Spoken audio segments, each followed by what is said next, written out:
Alright, so today we're going to take a look at my Eureka hand vac. It's called an EasyClean. I've had it for a couple of years now. Pretty handy, it's pretty useful. So yeah, let's go ahead and have a look. So this is just a handheld vacuum. It's not, it's portable enough so that way you can put it in small spaces like where I live. I live in a tiny apartment, so this is ideal for me instead of a full-size vacuum. Big enough that I can actually vacuum the floor with this, and it's bigger than just a personal vacuum where you might use to pick up maybe just a few pieces of lint from in your car or something like that. So this is a little bit more versatile. So it's definitely not a full-size vacuum cleaner. But it's not just a small, tiny personal vacuum cleaner that you might use to maybe just for your car or something like that. So yeah, let's go ahead and have a look. So right here in the front, you can see there are different settings. So this one right here, if you click it up, it's going to start spinning the brush as the vacuum is going. This one is just the vacuum going, and then this one is off where it's at right now. So these are the spinning brushes that are on the vacuum, so you can choose to use those or not. Most of the time when I'm vacuuming, I do use those because you can see it kind of picks up the hair or whatever else that happens to be on the carpet, and I feel like it agitates whatever might be kind of stuck to the carpet, so I feel like I'm getting a better clean. This here, you don't need to buy any bags for it. It just comes with this removable filter, and the way you pull it off is this switch. Instead of clicking it up to turn it on, you pull it all the way back to right here, dust cup release. So you just pull it straight back, and that pulls that lock out right there, as you can see. And then once that lock is there, you can just pop this right out. So this is the dust cover.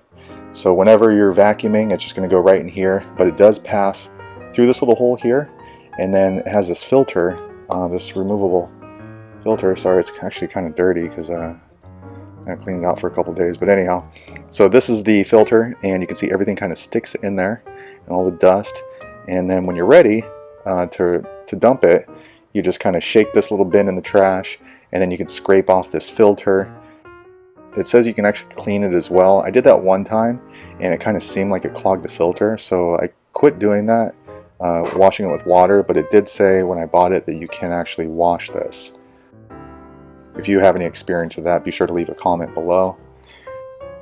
Here you can see, I believe that this is where everything is sucked in, and then this is where the exit of the air that's getting sucked in through that filter goes out.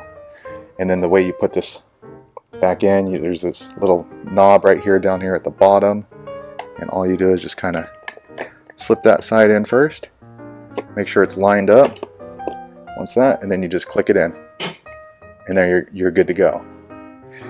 And then right here on the side, it does have this little hose, so if you're trying to get into tight corners, you just pull that off, and that way the air comes out of here. I'm sorry, the air pulls in through here instead of through this front portion.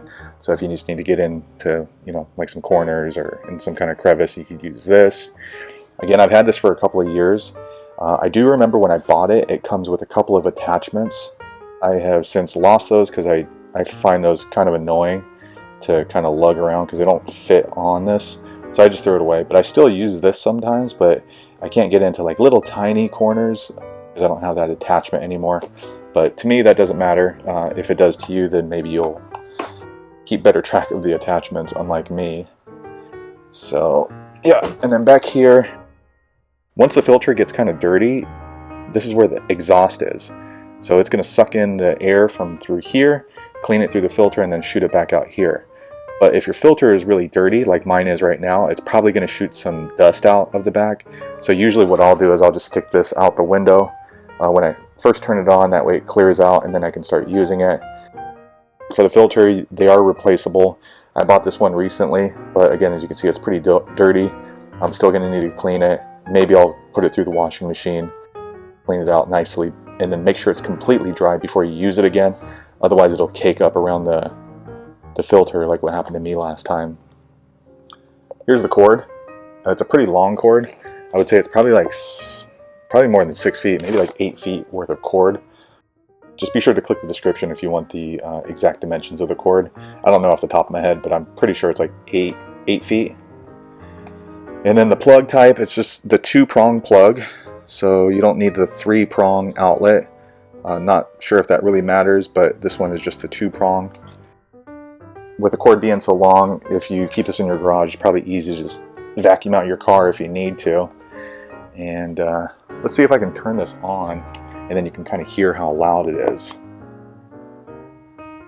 Okay, I just plugged it in right now, and then you're going to be able to see when I turn it on, because I haven't turned it on yet, you'll see the dust come out the back, because again, that's because my filter, it needs to be cleaned, which I'm going to do, but this is a good opportunity for you to see what it looks like. So here it goes.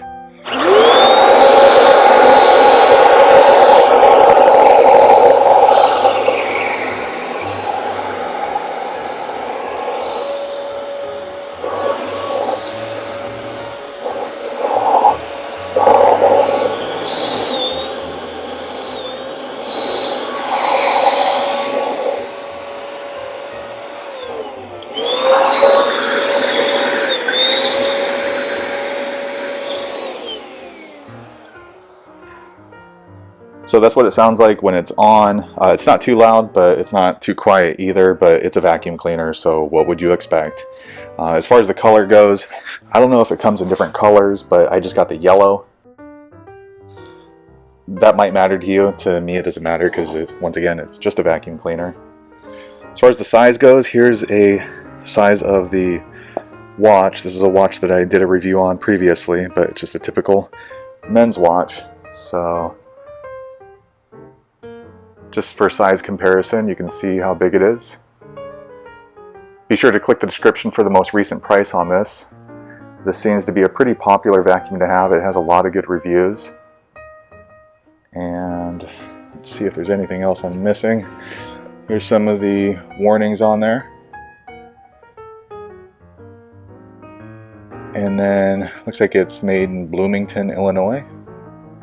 Serial number, not sure what that would be for, maybe for insurance purposes, I don't know. But yeah, that's it. So hopefully you liked the video. Be sure to click subscribe if you liked it for more product reviews, and I hope to see you on the next video. Thanks a lot for watching.